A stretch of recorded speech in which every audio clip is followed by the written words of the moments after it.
La centrale nucléaire de Fukushima détruite par des catastrophes naturelles, l'Europe tremble devant des risques de radioactivité.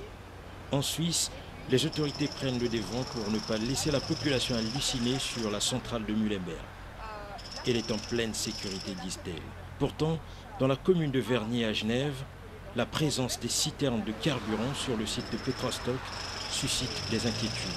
Les responsables UDC du canton lèvent le ton.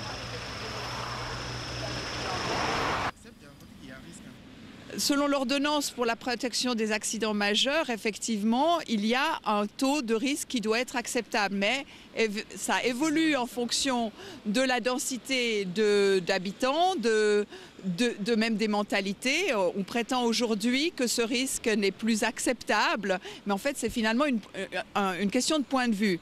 Alors, c'est la raison pour laquelle l'UDC a lancé une initiative communale pour que ce ne soit pas juste des élus qui soient interpellés, mais aussi pour voir ce que pense la population.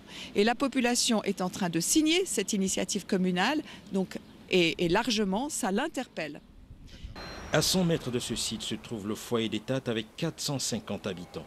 En face vient de s'installer Ikea. À un jet de pierre, une ligne ferroviaire. Derrière celle-ci, le centre commercial de Blandonnay et le siège de TCS qui côtoie l'imposant bâtiment, abritant notamment les bureaux du Fonds mondial et de L'Oréal. Le jour de notre reportage, l'atmosphère sentait l'essence. Des spécialistes prédisent un bilan catastrophique en cas d'explosion.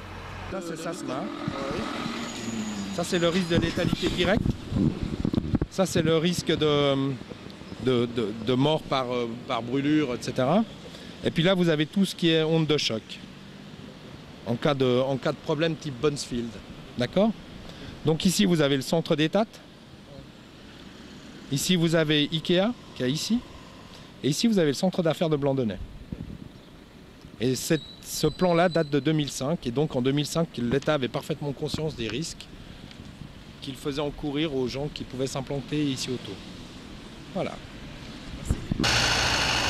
L'UDC Genève dénonce et propose une solution.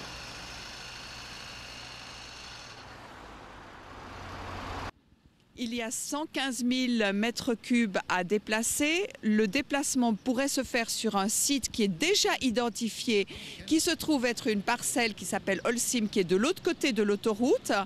Malheureusement, l'État a été plus rapide que la commune pour acquérir cette parcelle, pour y mettre un ferrailleur, ce qui nous empêche la possibilité de mettre les citernes à cet endroit-là. Et là aussi, il revient au canton de faire une décision, de se dire non, il est plus pertinent de pouvoir aménager l'entrée de Vernier d'une manière intelligente, cohérente et sûre, et de déplacer ces citernes. C'est tout à fait possible de les déplacer là-bas, simplement il ne faut pas y mettre autre chose à la place, ce que l'État est en train de faire. Quant au coût de ce déplacement, il se mesure à quelques 6 300 000 francs, ce qui peut paraître effectivement beaucoup pour une commune comme Vernier, mais quand on voit le budget de l'État et ce qu'on va dépenser en infrastructure cette année, c'est juste rien. Chaque jour qui passe, les riverains s'interrogent si cette affaire aux implications financières colossales trouvera solution dans les plus brefs délais.